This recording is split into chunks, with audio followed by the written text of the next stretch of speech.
વિદ્યાર્થી મિત્રો, આજે તારીખ 4 જુલાઈ 2025 ને શુક્રવાર.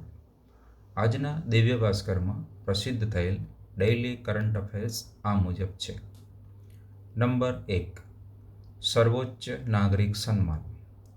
પ્રાઇમ મિનિસ્ટર નરેન્દ્ર મોદીને તેમના ઘાના પ્રવાસ પર 24મું સર્વોચ્ચ નાગરિક સન્માન the officer of the order of the star of Ghana મળ્યું છે.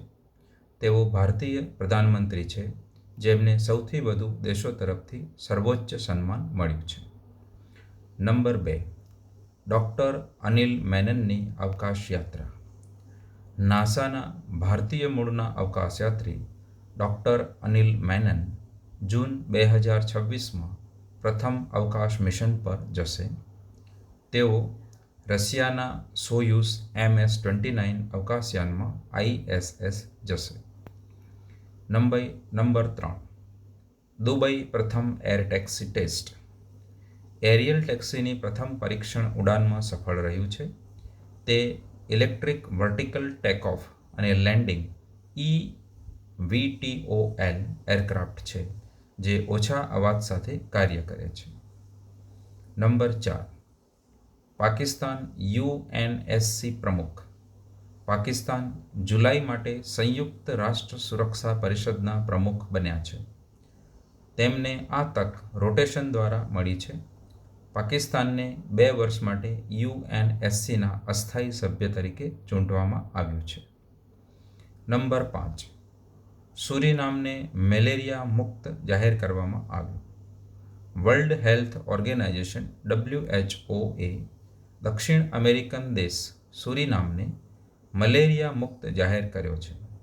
2025માં એ એમેઝોન ક્ષેત્રનો પ્રથમ અને જોર્જિયા પછી બીજો દેશ બન્યો છે. નંબર 6, દુબઈમાં યોજાનારી પ્રથમ વર્લ્ડ સુપર કબડ્ડી લીગ. 2026માં દુબઈમાં પ્રથમ વર્લ્ડ સુપર કબડ્ડી લીગ યોજાશે. 6 ફ્રેન્ચાઇઝીસ ટીમો અને Bharat, Japan, Iran, America, Pakistan સહિત 30 દેશો તેમાં ભાગ લેશે. નંબર 7, પ્રથમ સ્વદેશી ફોટોનિક રડાર. DRDOએ ભારતનું પ્રથમ સ્વદેશી ફોટોનિક રડાર બનાવ્યું છે જે પ્રકાશ ટેકનોલોજીથી 3x4 સેન્ટીમીટરની વસ્તુઓને પણ સચોટ રીતે શોધી શકે છે. નંબર 8, નૌકાદળને INS ઉદયગિરી મળી. પ્રોજેક્ટ 17A હેઠળ બનેલ સ્ટીલ્થ યુદ્ધ જહાજ INS ઉદયગિરી ભારતીય નૌકાદળને સોંપવામાં આવી છે. તે રડારથી બચીને સમુદ્રમાં મિશન પૂર્ણ કરવામાં સક્ષમ છે. નંબર 9, NIPCCD એ national institute of public cooperation and child ડેવલપમેન્ટનું નામ બદલીને Savitribai Phule national institute of women and child development રાખ્યું છે. તેની સ્થાપના ફેબ્રુઆરી 1966માં કરવામાં આવી હતી.